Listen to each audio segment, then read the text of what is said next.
What's up, everybody? Welcome to the Laser Source podcast, the number one podcast if you like skeletons. I do.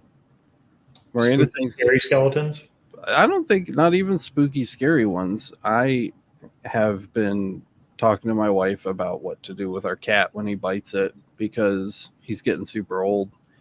And I want to get a taxidermist to do a I was just taxidermy. going to say, are you going to get it stuffed? No, I don't want him stuffed. That's weird. But I do want the skeleton rigged up in a Halloween pose. And Yeah. she says that's something only psychopaths do.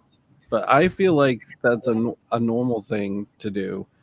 I think it's just as bad as keeping a fucking box filled with its burnt up ashes. I mean, at least he'd be looking cool afterwards. You know? He would be looking fresh and clean, wouldn't he? Yeah, it'd be looking fresh and clean, dude. I don't know. I don't think. Does that sound psychopathic to you, or is it just weird? I think it's weird, but I don't think it's any more weird than some other stuff people do. Fine, I'll take that. But it's not psychotic. It could be worse. Fine. I could skin him and turn his skin into a lampshade. That would be worse. You're going to make a Samson wallet? A Samson wallet, dude? That'd be messed up. Miranda says Kyle knows he's just too nice to say it. Anyway, you go to Target during Halloween, they have the cat skeletons with kind of their backs are arched, they're looking Apparently, they're fake though. I mean, yeah, but the cool thing about mine would be it's my cat. You know what I mean? It seems it's big too, so you'd be like a big motherfucker. Yeah. I think it's less weird than the people who go hunting and put the heads of all the things they their trophy kills on the wall. Sure. That's creepy. That's a creepy thing to do. Ace Ventura, Room of Death. Yeah. I think it's less creepy than that. I'll give you that. Well, at least the cat belonged to me. Yeah. So, I have that. Would it be weird if I got the skeleton, scanned it with a 3D scanner, then burned it, and then printed him out? Printed his skeleton out. Is that less or more weird? I feel like that's a good idea too. I don't know, man. Well, I think we're digging down a rabbit hole. Perhaps for a rabbit that was already dead. I don't know. It was weird. Well, I've been printing a lot of stuff, and we can talk about that in a minute. First, I just want to say out of chat really quick. Matt is having an absolutely severe, brutal case of violent, explosive diarrhea tonight, and so he cannot be with us. He's going through underwear at least every 10 to 15 minutes. And the last time I talked to him, he was just shouting for help. And I think I heard porcelain cracking. And I thought the toilet seat formed to his butt. That too. It's all happening at once, really. I mean, it's catastrophic. So it's all right. The man needs a break. Because he can't be with us tonight due to his explosive diarrhea, I'm going to be saying hi to chat today. And so I'd like to say hi to the following people who are here with us live right now. Tom Holloway is asking, desktop CNC next? Probably not. I'm just barely doing this. But you never know. I used to say I was never going to do this, and now I'm doing this. So we got that. John Uftring was number 2. He's got some comments about desktop CNC as well. Yuri's here with us. What's up, Yuri? It's good to see you. Long time no see, bud. Mike C is here. DeMarco's here. 5th place. It's pretty weak. Gotta do better than that. Laura. What's up, Laura? We got Chris Gallagher is joining us again from down under. Jack is here. What's up, Jack? How's it going, man? You guys are just chatting a little bit back and forth. They're talking about the like how you get a CNC machine and then you like slap a laser on it and now it's a laser engraver.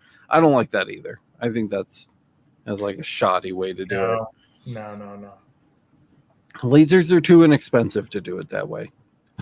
I don't like combining things that make wood chips and things that make fire. That's true. Santa's here tonight. What's up, Santa? Let's see. Cheryl, what's up, Cheryl? How's it going? Thanks for being here. Good to see you again. Moran 83B. We got a lot of people here today. Let me just scan through chat. I don't like missing people. Agitates me. Resin, John, Jack, Resin, John, Jack, Mike, and my wife is here to babysit as per usual. Gregor just topped in. What's up, Gregor? How's it going? And I think that is it. So yeah, man, I've been printing a lot. It's hard, and it is as much, if not more, of an undertaking as I expected it to be. But I'm having fun with it so far. Did you have any chance to mess around with the bamboo at all since we chatted a couple days ago? I fiddled with it. I still need to finish doing some repairs on it. I think I need to change the nozzle out. I think I have a bent nozzle. Let's see. I wouldn't know. I wouldn't know how to tell that apart from a regular nozzle or anything else. I basically just see something wrong with a print and then I Google it and try to find suggestions on how to fix it and then try again. The thing that kills me about printing, the thing that I'm really struggling with right now, is the time investment required to try something new. Is pretty brutal. So like with laser, if I'm trying to find a setting for a black mark on brass, I can punch in some settings and then I hit start and it's either a black mark on brass or it's not. And with printing, I feel like I have to give it 4 hours until I get an answer, or 3 hours until I get an answer on whether or not, I'm defeating a certain obstacle. And everybody's like, well, print something small. But I feel like small things and big things don't print the same. I think there's like cooling and heating differences, just like there is with laser. The bigger you go, the wider an area you go. Yeah, when you mix, so like layer times can matter, especially if you're printing at like an extreme speed. Mm-hmm. So like one thing I noticed when I was doing like my little focal gauge tool, you go from a large base to a very narrow tip, and it changes the length of time that each layer is running pretty significantly. Yeah. And early on, I was trying to push it too hard, and you can get texture issues, you can get color change and like visual artifacting. You can get all kinds of problems that come with that. Yeah, I mean, even just like at a basic level, like I was trying to print buttons for these little radio cases I was making, and I was like, oh, I'll just try to make one button and see how it comes out. But when you do that, the nozzle basically never stops touching that like 1 millimeter button. And so the whole thing just becomes like a melty, wiggly tower. So I had to end up printing like 6 or 7 of them, you know what I mean, in order to get the nozzle to move around the bed enough to allow layers time to cool. So even things like that, I've just been like trying to figure out. So it's been hard. I'm running an old printer. I just saw 3D HP in the chat. 3D HP actually sent me the printer that I'm using a long time ago. Zaminga D2. I think he said that like 2-3 years ago now, and it has literally sat and collected dust the entire time that I've had it. And I had some glow in the dark PLA, which apparently is like the absolute worst thing that you could possibly start with. And so I was trying to like learn how to use the machine while using that. Shout out to everybody who helped me in the Discord because I've been on our Discord server pretty much nonstop in the 3D printing channel, like asking for feedback and getting tips from those guys over there, because there's a lot of people that are very, very, very good at this in our Discord server. So if you have been giving me a hand with picking this up, thank you, because my prints now are looking really sharp. You've seen a couple of them. I mean, they're not like bamboo prints, but I feel like they're really good for having to do everything by hand, especially bed leveling. I think having like the auto leveled bed must be such a nice thing to have, right? Like the Yeah. bamboo does that, yeah. Yeah. Auto bed level is super nice. So before I had the P1S, I had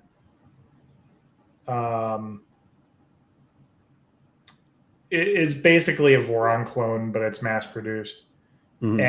And I don't miss that, but it did have auto bed leveling in the nozzle, and or it basically auto Z'd Yeah.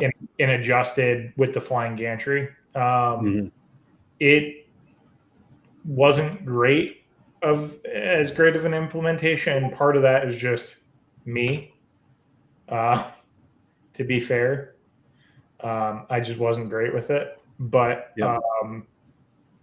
Switching over to the P1S, it takes so much less. Actually, it takes nothing. It just, you click it and it does its thing. Yeah. Which is great. Yeah, I was going to ask, I saw Resin in chat. Resin, I have a question for you. But before that, also, I wanted to shout out DeMarco's comment here. She says, thanks for setting up Matrix, because I love the Discord, but I am not scanning my fucking face.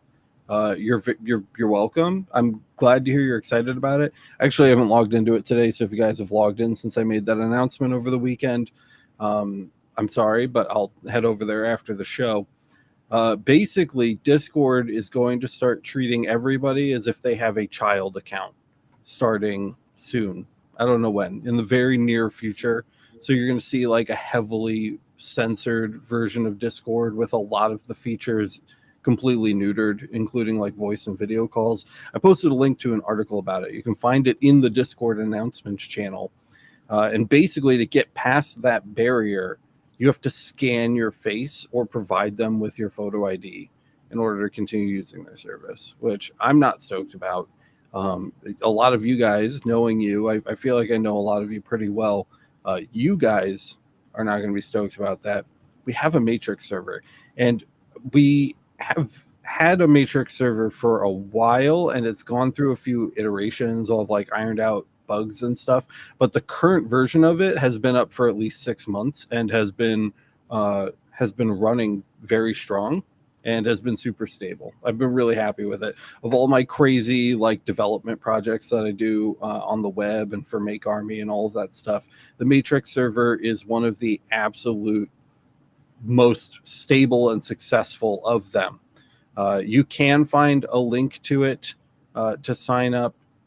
You know what? I should probably just generate one right now. I'll put one in the description right now for you guys, so you can go sign up. Actually, you can just go. Okay, here's what you do. No links. Go to matrix.makearmy.io. You can create an account right there. The nice thing about this is that all of the data is stored on our Make Army servers, which are located physically right here in Rochester, New York. We don't use a VPS. We don't have other people host our servers. All of your data is going to be right here under direct control of Make Army. So it's a great way to get started with Matrix while entrusting your data to somebody you know. I'm obviously never going to be selling that stuff or sharing it with third parties or whatever. So it's a big upgrade. John Uftring is mentioning IRC. We also have an IRC server running as well, which I believe is at irc.makearmy.io. So you can check that out too if you want to. We have both of those. That was that. Not to get off on a crazy tangent. You can read my announcement if you want to know more about that. I made it in the Discord server again in the announcements channel. Thank you for bringing that up, DeMarco, because I wanted to talk about that today. Resin, my question for you is, it seems like the resin printer is not good at printing rectangles. That's kind of what I've come to learn. I've used the Saturn IV quite a bit since I got it. It's seen some pretty heavy use, and I feel like organic shapes, things like little figurines for D&D, or like the little like Slinky cat like fidget toys, that stuff all prints great out of resin. The second I try to print like a case for electronics or something like that, I get like weird sagging and the dimensions are off, and it's just like been a total pain in the butt. And that drove me to want to try to get the Mingda to work. So that's kind of how I got myself into this situation. And to its credit, I feel like FDM is far superior for printing rectangles. So, that's kind of why I'm doing this right now. But I'm really glad that I did, because I'm having a ton of fun with it. And I don't know. I'm curious about your perspective specifically, resin, because I think you're better at resin printing than I am, obviously. And so I want to know if maybe it's user error, or if FDM truly is better at just like rectangular objects, or like perfect polygons. I'm really curious about that. Do you have any thoughts about that, Kyle? Have you heard anything from the birds? I don't know really anything about resin printing. Me neither. That in itself would be not something I heard when I did dig into it, but where I never really got into printing myself. I don't know. Did you see I drilled a hole in my car? I did. Still not leaking. In the roof, no less. In the roof, literally in the roof. That bulkhead adapter is holding up really well. So I'm kind of surprised you didn't slap some silicone on it. Yeah. I probably should, and probably will. I don't really want my car to smell like vinegar right now. I hate the silicone smell when it's like curing is so Put it outside. What? You put it on the outside, not on the inside. Oh, I don't know if I want to do that. I barely got the. Why would you put the sealer on the inside of the car? That doesn't make sense. Just around the edge. You put it on the outside. Well, I don't know how I'm going to get up there, because you reach. Okay, so but the bulkhead adapter, the nut mounts to the bottom on an SMA thing, so I have to shove my hand up into the roof of my car through the little hole I cut through fiberglass insulation. Ask me how I know. And I had to like screw the nut on while holding the like locking nut. I wouldn't even undo it. I would just put it around the base. Do a nice clean beat around the bottom. I'll try. I don't know if I'm that skilled. Resin says, I have to agree with you, Alex. Rectangles are the FDM's jam and much easier cleanup work. Resin printing is great at organic shapes. So good. That confirms how I was kind of feeling about it, because rectangles on the resin printer have just never worked for me. I wanted to do those like a long time ago. I was working on like retro console shells, and I thought that would look really good out of the resin printer, but it's just not meant for it. Anything where it's like a rectangle, I've just had pretty nasty problems. So but yeah, so if you don't know what we're talking about, I drilled a hole in my roof to put an antenna in it. So Miranda says, in Rochester, New York, our cars are so rusty you don't need a drill. You can just poke a hole, which is fair, though the places where I have that much rust on my car were not ideal for antenna placement, which is why I had to drill a hole. But just climb up onto your roof and let the nipple do the work. You know what, dude? I did a good job. And if you haven't seen this, go check it out. It's on the Make Army channel. I don't know if you guys remember when I made this channel. It was a second channel that was supposed to be about like tangential or unrelated maker things. And I just uploaded an episode to it where I drill a hole in my car to mount an antenna in it. It's pretty cool. It's for a Mesh-tastic radio for LoRa, like band communication. And so my car is like my little mobile node now, and I talk about like the fuse taps and how I ran the wiring and stuff. If you're interested in that, go check it out. It's pretty cool. I think you guys might get a kick out of it. In that video, the radio is just sitting there naked, like kind of velcroed to the roof of my car on the inside. And so that's why I wanted to start printing cases. So I feel like I went about this whole story like in reverse instead of like the proper way through the timeline. But yeah, so I've printed a few. I asked my little brother to send me. I sent him home with one today. Let me see if he... Oh, he did send me a picture. I'm going to save this really quick, and maybe I can show you guys in a few minutes. I'm actually pretty happy with how these came out. You're probably going to look at them and be like, man, this is not very good. But, you know, for the amount of time that I've been practicing this skill, which has been, I don't know, less than a week, I'm pretty pleased with it. I feel like my threshold for thinking something is acceptable is far lower because of the printer I'm using. So, you know, I mean, excuses, but at the end of the day, you're getting a result that works. So yeah, it's a good start, and it can only get better from there. that's true. I mean, I guess it could get worse, but then you have to learn to get better. Also true. I'm going to see if I can pull these up. Oh, I got them. Perfect. And let me share this with you guys. See what I can show you.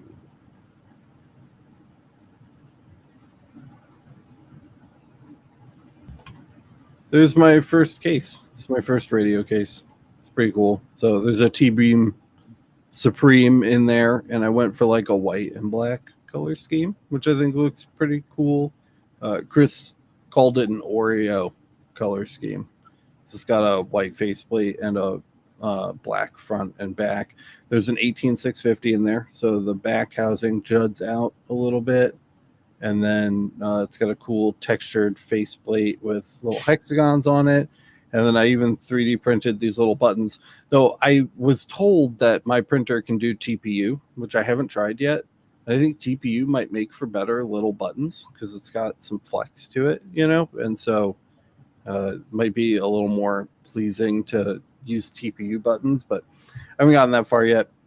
But yeah, there it is. It's held together with M2 bolts, and it does its job. But, you know, this is like my first complete project. Did I show you the picture of just like the mountain? I think I did, like the mountain of test cases that I printed on my desk. No, I didn't show you that one. It's mountainous. There are quite a few of them that I've done, maybe like a dozen or so, and each one takes about 4 or 5 hours depending on the part. And they've just kind of got progressively less and less crappy. And this is the least crappy one, I think, so far that I've been able to pull off. So pretty stoked about it. I saw somebody mention that I should probably think about changing my diet. Fun fact, I've lost 30 pounds probably in the last 4 months. Why would somebody bring up your diet? I'm confused. I don't know. I think they're being genuinely caring, but that's okay. So we'll skip right past that. But I'm in a new setup right now with a very crappy webcam. I'm not in my normal studio space, so I'm sure that's really not contributing to my triple chin syndrome right now. You got the beard thing going on. That's I've been like keeping mine long because I feel like you can't see this, this stuff going on. Just got the beard. Yours looks much nicer though. Your beard connects. I have like these weird bald spots. I have a bald spot here from I'd much rather I got scar tissue from being an Does your mustache connect to your beard? Just the bars. Yeah, but it does. Yeah. Yeah, mine doesn't. That's what I'm saying. I have like a path of skin that like separates my mustache from my beard. It's really annoying. When Alex starts using Pringles can antennas and driving around Rochester for better free Wi-Fi, then I'll consider him war driving. I have thought about that, but it's out of my budget right now, so I am not there yet. Pringle antennas. That brings me back to the mid 2000s, man. That's some tech right there. Matt saying magnets embedded into the printing would actually be really cool to make this a mobile option from car to car. You know what my problem is with the magnet mounts for the antennas is they, like, almost all of them have reviews that say that they don't hold up at highway speeds, and I have a lead foot. So if I try to attach an antenna to my car with a magnet, I'm going to lose it. That's what I knew pretty much instantly as soon as I started reading reviews on the magnet ones, that I was going to need to do something more secure and long term. And I had a beater. Luckily, my car is worth nothing. It's literally a dumpster fire of a car. So drilling a hole in it was not really a big deal. Yeah. Catching up on chat. I think if I was going to install something like that in any of my like situations, regardless of what car I had, I'd probably go for like, you know, the pinch mounts that go on like the edge of your trunk lid. Yep. I'd probably go for one of those. I wanted to do that too. Like goes in the seal, you know? Yeah, I got lazy because I used a fuse tap to get the power from the fuse box under the driver's dash to the radio, and it ended up being like 4 inches too short to like comfortably reach the trunk, because I was going to mount the radio on the inside of the lid and then have it just kind of pop up with one of those mounts. And it was too short, and I got lazy, and I really kind of wanted the radio somewhere I could see it anyway, because they do have displays that like pop up with the pages that you're getting and things. So I ended up sticking with that, but my original plan was to do something more like that. Ed the Nerd mentioned that high durometer TPU is also great for making enclosures with. A little flex, but durable as hell. I did not consider that being a possibility, but apparently you can just make a whole enclosure out of TPU. I mean, why not? You can make anything. It's 3D printing. I might try something like that, though. That might be cool. Geekball Trades said, well, look who joined the FTM club. I didn't do it because I wanted to. I had to. Ed's the man. He's into a little bit of everything. I've known him for years. He's a cool dude. Yeah, he says his CB antenna flies off at 90 miles per hour. Ask him how he knows. That's not hard to believe, Ed. Find 100-mile-per-hour Velcro. We used that on one of our pace cars, and it's held the light bar on at 140 plus. Interesting. I feel like surface area is part of what makes that magical too. Yeah. I ended up getting, so the antenna I'm using is a Muzi whip, so it's like really, really light, and it's fairly flexible too. Yeah. So I feel like that helps defeat a lot of the drag. Just having something that's flexible like that. Just hold the antenna out the window like a javelin. Nice. So yeah, that's what I've been doing. I have, as far as like actual laser stuff is concerned, I have the pricing video coming up, which I have a targeted goal for Friday, but you guys know I always take longer on the edits than I want to, so it might be Monday. But essentially, I have a really cool setup. So this pile of papers right here, which you can't see yet because they haven't been sufficiently censored. This pile of papers are all order forms from my time where we had Monroe Laser Engraving. And that was like my main thing before YouTube took off. And I tried to pick interesting jobs that I did in real life. And so they're on my desk right now because I'm going through and finding all of my laser files so I can display them on the screen for you guys.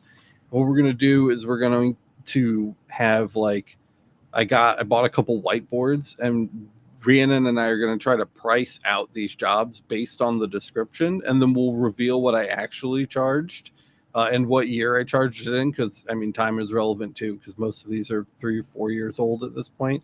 So you'll get like a nice, I think you'll get like a nice spread of reasonings and prices per different kind of job. So you'll have like, I think I'm going to frame it as like noob versus pro or something like that, you know, and then up on the screen it'll show like this person wanted 12 tumblers with a logo and a name and a team number on the reverse side, and then you will like take a minute and like actually price it out based on our experience, and then we'll show them, and you can see my price, Rhiannon's price, and then the original price from when the order was taken. And I think that'll be a fun way to get a feel for pricing without it being just like a lecture video. So I hope that you guys are excited for that, because I think it's going to be a good episode. So that's what I'm working on right now. What did I just post? I just posted something.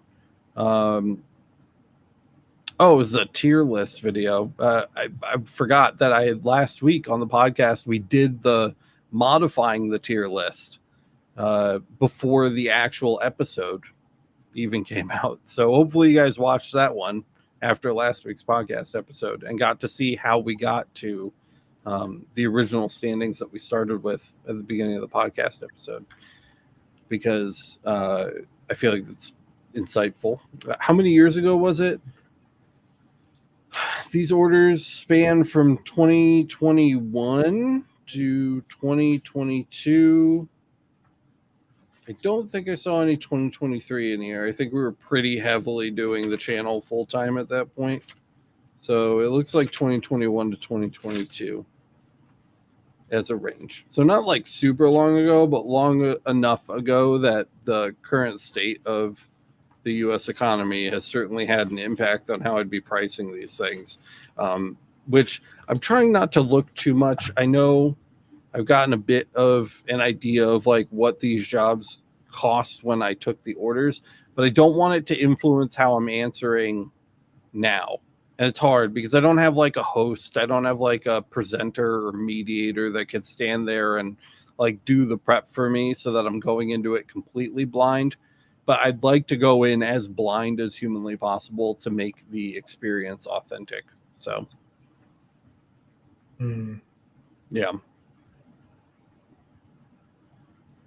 So let me know if that sounds cool to you and if that's something that you'd want to watch, because I don't know. If you guys say that you hate that idea, then maybe something else of my time, but I thought it'd be fun. I know at least in terms of what people have said they wanted to see around pricing, I think it kind of fits with what people are going for. Maybe not to the detail like you're going to, but like to the point where like people just want more feedback on how to accurately and properly price stuff without undershooting themselves to the point that they're kicking themselves in the butt, or overshooting it so bad that they're just driving customers away. Yeah, I think part of the learning experience, or at least the opportunity to have a learning experience in an episode like this, will come from Rhiannon and I disagreeing about what something is priced at, and that will invite opportunities for me to explain myself. And I tried to pick, it's not just like generic jobs. There are some normal ones that are just like plain as day, and then there's like some really weird ones in there, so that it kind of provides a spectrum and gives a basis for a conversation to happen naturally in front of the camera when we're recording, rather than something being scripted. I just feel like if I try to script something around this topic, it's going to turn into like a math assignment, and that's not how I price jobs. I don't do that. I don't sit down and like do a bunch of math. I have certain numbers in my head that I charge for specific things, and those things get put together like Tetris pieces, you know, to fill out like an order. So yeah, I don't know. I could do a lecture if people really want to see a lecture, but I don't feel like that's what people want. I feel like people want something that's entertaining and punchy, and so it's really hard to make a video about pricing laser engraving jobs that It'd be funny. lecture. I don't know if it's in the cards, to be fair, but it would be funny to get a third perspective from Miranda on pricing too, because I know between you and her, at least, I know pricing suggestions that go back to the customer vary pretty widely. Yeah.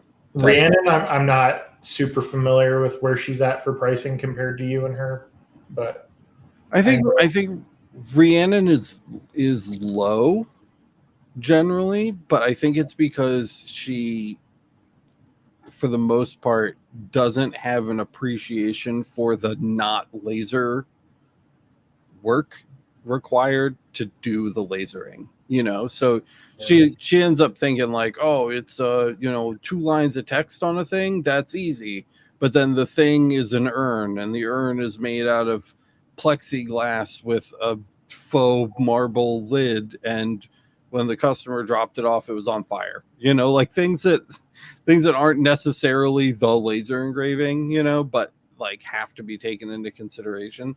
So generally I think that she's lower. I think Miranda is probably pretty close to my pricing, but I think she aims a little higher than me, mostly because I think she values my time more than I do. So that's fair. Yeah, that's kind of where I think she would fall. The other one I was considering was maybe going like the complete other way and like having like Chris on the panel, because then it'd be like pro, noob, and then like just some like casual, like not even sure yet. Not even, yeah, like just some random opinion, because that might make it interesting from like a customer perspective. Like, what does somebody uninformed of the process completely, what would they price it at? I think that'd be cool. That could provide some interesting insight too. Not that I think I'm going to be able to get Chris or Miranda to do it, because they both have their hands full outside of me making stupid videos for YouTube. So if you gave them the examples and then just had them give you in writing for each example, maybe not on camera, but be like, this is what this person said. Oh yeah, that's true. Maybe that, like, kind of just like an off. I know film time is at a premium with the whole family thing going on, so yeah, it's hard to get you both into the same room to film. So that maybe that would work. It doesn't give the same punchiness, but I think it'd still be valuable. Yeah. Even if it was like a bottom bar that popped up, Yeah, we could do something like that. So yeah, that's what I'm working on now. And man, I don't know. I've got lots more to do, but it's kind of what's going on. You are at your new house, right? I am, yeah. Yeah. How you feeling? Cozy? Yeah. Just I'm not sure how echoey my mic is compared to normal, but if you couldn't tell, I'm basically in an empty office right now. It's fine. And I'm trying to get the rest of the workspace sorted. Sometimes things getting sorted take longer than planned, but my lasers are still functioning at my old shop until then, so that's good. Yeah. Done anything interesting lately? Other than electrocute myself? No. What? Talk to me about that. When you're not an electrician, you're playing with electrical, things happen sometimes. What did you do? Shove a fork in an outlet? No, I'm beyond that. I don't know. You're probably in a breaker box, I'm betting. No, I've been in the breaker box, but no, I didn't It's not where electrocute. you electrocute. That's good. Well, then it sounds like you didn't do something entirely idiotic. Yeah, I don't push my luck with 240 volts. It hurts. 120 volt hurts. It does. 240 volts is enough to kill me. I'm good. I've not felt 240 volts. You So don't want to. I don't. I'm sure I don't. Sure I don't. There 120 was enough for me. in some countries, it's illegal to change your own light bulbs in your house because of 240 volts. That's a crazy thing. Yeah. How does anybody ever get their light bulbs changed? You call the electrician. It's insane. I know. What country is that true for? I think it was Australia. What? No, that's bullshit. Well, I'll Google it right now. Oh my god. John says 120 volts at 400 hertz feels weird. Why are you guys always electrocuting yourselves? Miranda says. Because we play with things that run on electricity all day. It's bound to happen. I feel like it's just a numbers game, you know. It's that RNG. According to energymakeovers.com.au, it is illegal to change a light bulb under Victorian law without a valid license to do so. That's wild. Nobody follows that law. Whether they follow it or not, I don't know what to tell you.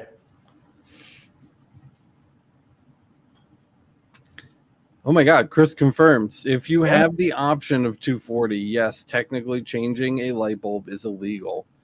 Yeah, there you go. Wild. But I mean, what's that? Like, you can still buy a light bulb at the hardware store, right? And like bring it home. I have no idea, man. And I don't know. That's a crazy thing. Miranda says there's a reason women live longer. I don't know. We have some pretty crazy, psychotic women in our community at Laser Everything. There's one now. Yeah. What else? Did we get an update on the coin challenge this month?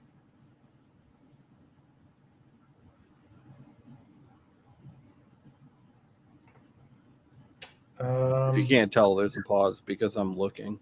Yeah. Honestly, I'm not sure. I've been so wrapped up in other stuff that I haven't been able to dig in. I know the couple coins that did get done. I think I saw two. Yeah, I see there's like a George Washington coin. Yeah, that's nuts. I'll pull it up. The theme was like 250 years in the U.S. and or if you're not in the U.S., something similar for where you live regionally. Sure. Or something like that. The two coins that I saw looked insanely detailed. Yeah, I have them up on the stream right now for people to see. They are both insanely detailed. JT has got this like George Washington on like a horse, and then there's like this really crazy like depth map engraving with like the Liberty Bell and an eagle and a soldier and a space shuttle. Like crazy stuff. Oh wow. Yeah. Yeah, there's the other one. Yep. Very, very cool designs this month. I'd say go join the Discord, but you know. I mean, I would still go join the Discord. At the end of the day, I think a lot of what we're seeing with, and this is probably an unpopular take, but a lot of what we're seeing with Discord with the whole ID thing is probably something we're going to be seeing a lot with Instagram and Facebook and basically every other social platform because of all the crap going on. So I don't think it's going to get any better. It's fair.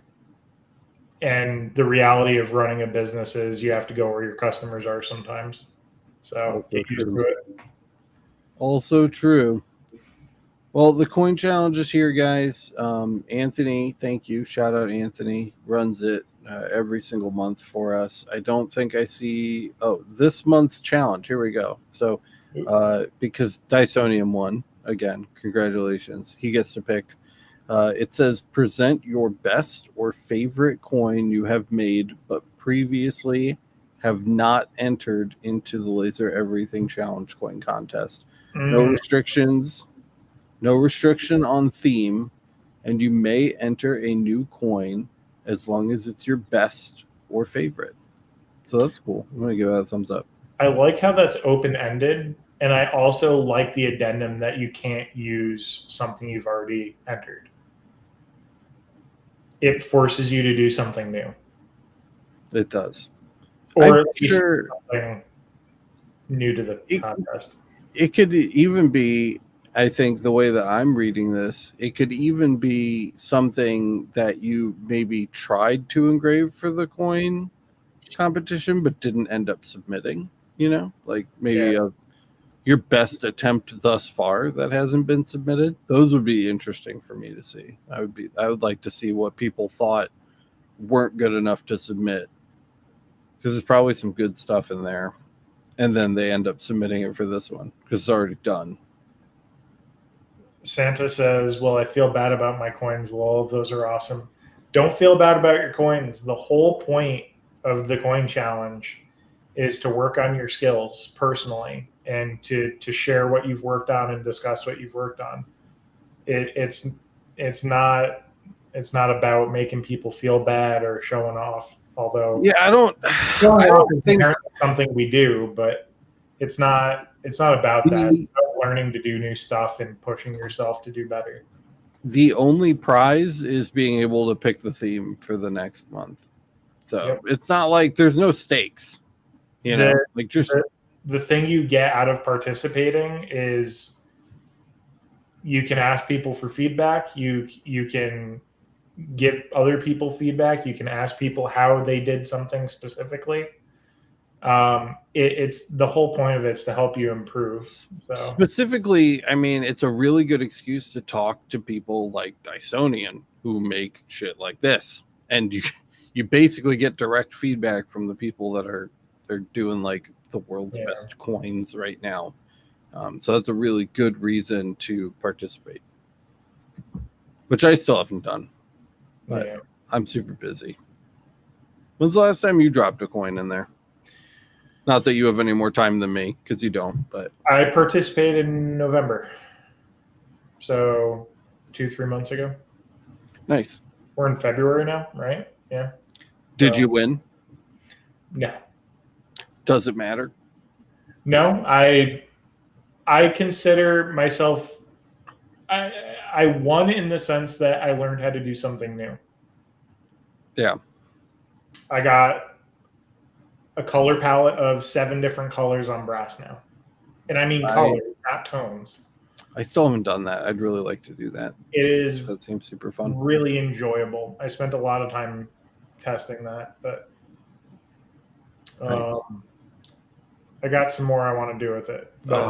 Speaking of brass, I have such an annoying story from last week. I was doing somebody brought in I think it's like a fantasy football trophy. It's got a football guy on it, like a player. I don't know. But it's an award, so it's like every month or whatever, or every season they add a new name for the winner.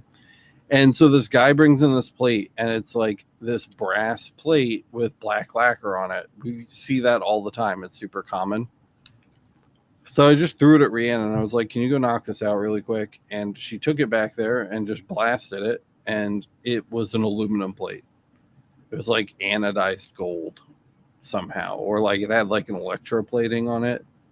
And so we had a line, like a white line of text along the bottom from all of these like shiny gold ones at the top. So to order a new plate, and we ordered a bunch of plates that were like laser aluminum that had the same kind of like electroplating thing going on. And our settings made the plates look like orange. So we ended up like throwing them all away. And I just ordered like new brass plates. And on top of all of that, it's the kind of plate where like the outer edge is just like completely lasered away, so it's like brass, and then the body is black, and then the text is brass. So we had to Oh, like so I went through all the effort of like lining that outline up to get like the frame engraved away. yeah. And it still was like, I don't know. It just was like orange. It wasn't even gold. It was a bummer. So I just ordered brass plates. We're gonna do a short about it, I guess. So keep an eye out for the shorts. It's not How worth a full episode, but how big is it? it was 6x3. I mean, it's not small. It's not like a tiny nothing plate. It's got some size to it. Yeah. But it's yeah. So I don't know. Be careful. But this is just random PSA. Make sure you know what material you're engraving before you start. Because I showed it to the guy. He was nice about it, but I was like, if you really hate it, I don't blame you. Like, I can just order you another plate. It's not like they're expensive, the plates are like so cheap. So he ended up being like, he didn't like it very much. And I thought that was fair. So I offered to buy a new plate to be nice. And so I went through all of those laser plates that I got and I hated them all. So I'm just going back to normal brass. This is a weird tangent, but you mentioned brass and it made me think of this story. So I'm sharing it. Yeah. Yeah. Good times. Let me pop back over to live chat because I've not been reading as we've been talking. A lot of people were talking about digital ID stuff. Yeah. John's like pirate radio over here. Yeah, so I don't know. I guess I'll call it there. We don't have Chatterbox with us tonight, so it's me and Kyle being pensive as usual. And Mr. Flappy Lips is dealing with his violent diarrhea. So I will, if I find something relevant to share, or something that mostly things that I find interesting because I'm far from an expert in my 3D printing journey, I will post it on the Make Army channel. That's where you can find that stuff. I'm going to try to keep that stuff off of Laser Everything. It doesn't belong there. That's not why people go to the channel, and I don't want to clutter it up with that. A ton of you are already subscribed. I've gotten a lot of really nice comments on our first couple episodes. We have one that's about creating a nickel plating solution, like the most basic method of creating a nickel plating solution. We have one that's a slow motion of laser burning through tape during an alignment process. That one's really cool. And then the third episode is about drilling a hole in the roof of my car. So there might be some 3D printing stuff over there. There might even be some laser stuff over there. But yeah, so keep an eye on that. You can find a link to it down in the on the main page of the channel, all the way at the bottom. You want to do a speed round Q&A? Yeah. Have you been collecting? Well, there's one in particular at the bottom of the chat. Okay. A's 2013 boss says, need to do a video on a 50-watt laser engraving holographic tumblers, please. So I'm guessing you mean the holographic, like the PVD rainbow tumblers or the gold ones with the powder coating over it. And if you're doing that with a 50-watt fiber, for one, between me and Alex, I'm the one with the 50-watt fiber, and mine's a Rakis. So if yours is a JPT, you're going to get completely different results from me. Problem number two is that if you're using a fiber to remove powder coat, the likelihood is you're going to remove that holographic coating like instantly. It does not take much. Like on an engraving on a normal stainless steel tumbler, you can engrave off a little bit of stainless steel and just not know the difference. But with those like plated rainbow color tumblers with the powder coat over them, you notice because that coating or that plating is so thin, you can burn it off accidentally very, very easily. Those are very much made for not being done on a fiber. You really want to do them on a CO2, maybe a diode. So even the UV, I feel like would mess those up pretty bad. Yeah, it could. And I've seen people do it. I've never personally tried one on a UV, but it's possible. With how thin the plating is on it, I wouldn't be surprised, to be honest. It's like an atom. It's like a one atom layer Yeah. thick So situation. if you're going to try it, I'm not going to currently because I just don't have one on hand to even try. But if you were going to, my biggest tip to you would be defocus and use a rotary. And you want to defocus a lot. A lot. Like normally we would defocus like 3 or 5 millimeters. I would defocus like 10 millimeters to start, just to reduce as much as possible. You're going to kill your detail potential, but you're going to significantly reduce the chance of accidentally burning the surface of the rainbow effect that you're trying to keep. Yeah. That would be my suggestion to you. And also accept the fact that you're going to need a burner cup, so you're going to need extras. Because you're going to need a lot. You're going to need more than one. Yeah. The crux of the issue is that the laser you're trying to use to do this is designed to destroy the rainbow coating on the tumbler. Yeah. That's what it's designed to do. It's designed to completely annihilate that.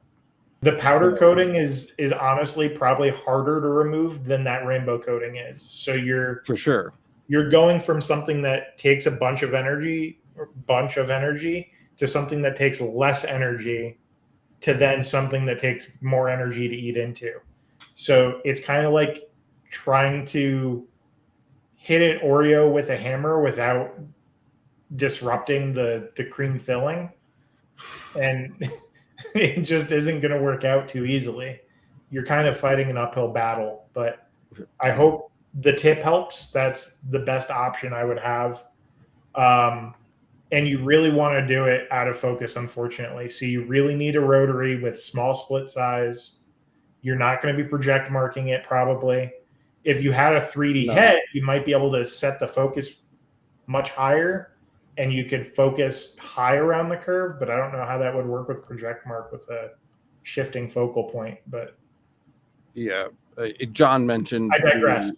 Inconsistency of powder coat thickness as well. That too. Going to be a massive problem.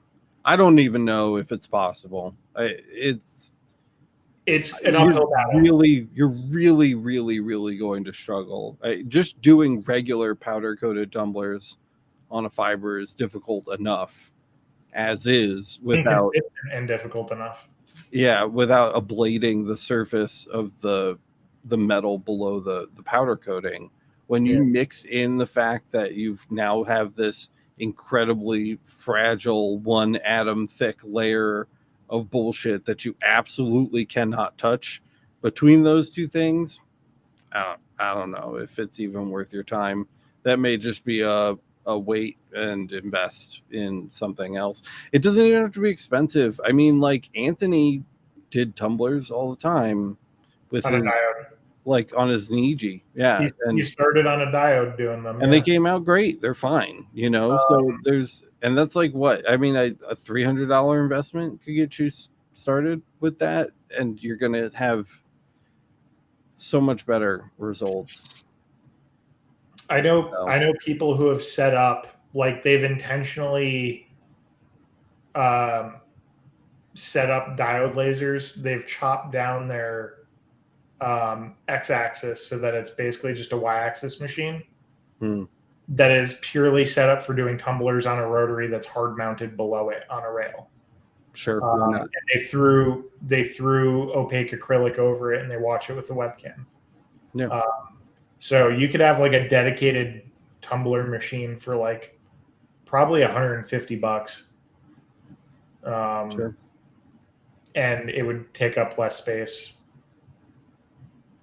And it would work. Yeah. So good call out. This is a nice call out at the end. Yeah. It was a nice solid question to end the night on. I like it.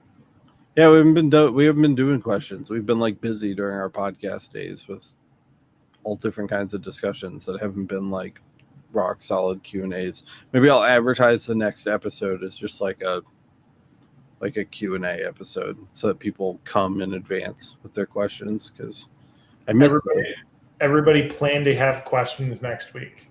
Bring them with you. Yeah. Plan to have questions. Plan to be confused. Try and stump us. Try and stump.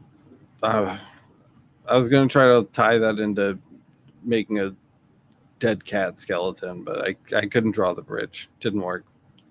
If you think that I should turn my cat into a taxidermied skeleton when he dies, leave a comment down below and let me know. Or I guess let me know if you think that's a terrible, psychopathic, crazy person thing to do too. Either way, I want to hear what you think about my plan to taxidermy my cat skeleton. if you got Brandon's telling me to shut up. Oh my God, Matt. Ew. What grit sandpaper should Matt use for his diarrhea? All right. Well, that's another option. If you'd rather comment about that, you can leave a comment about that. DeMarco supports me. I want that noted. And all right, guys, I think that's it. If you got value out of this one, don't forget to smash the like button. Let everybody else know the content is good. And don't forget to subscribe. 95% of the people that watch this channel are not subscribed. So don't forget to subscribe. Hit the notification bell so you get notified the next time we go live. We're here Tuesdays at 9 p.m. EST. Hopefully Matt's diarrhea will end before the next episode. And if you're watching or listening on Apple Podcasts, leave a 5-star review and tell us what your favorite podcast episode was. Mine was the one. I got nothing. I don't even know. I was thinking about it, and then I just thought about a bunch of emergency stop episodes. Those should count. Yeah, are my favorite, but not relevant. I keep breaking my shtick here. Oh, if you really love the channel, head over to lasereverything.net/support. Find out how you can support the show. We are back to being 100% viewer funded, which means we can't do this job without you guys. Literally. There's no sponsors, nobody stepping in to pay the bills except for you guys. And you make this show and everything else we do on Laser Everything possible. So if you are interested in figuring out how to support the show, we've got a bunch of information at lasereverything.net/support, or you could skip the reading and just head over to masters.lasereverything.net to sign up for the LMA. It's the best way to support the channel. But with that said, I think that's all I've got, unless you've got anything else tonight, Kyle. You good, man? I'm good. You're good. Matt is being absolutely vile in the live chat right now. So I'm going to go ahead and say I'll see you guys in the next one.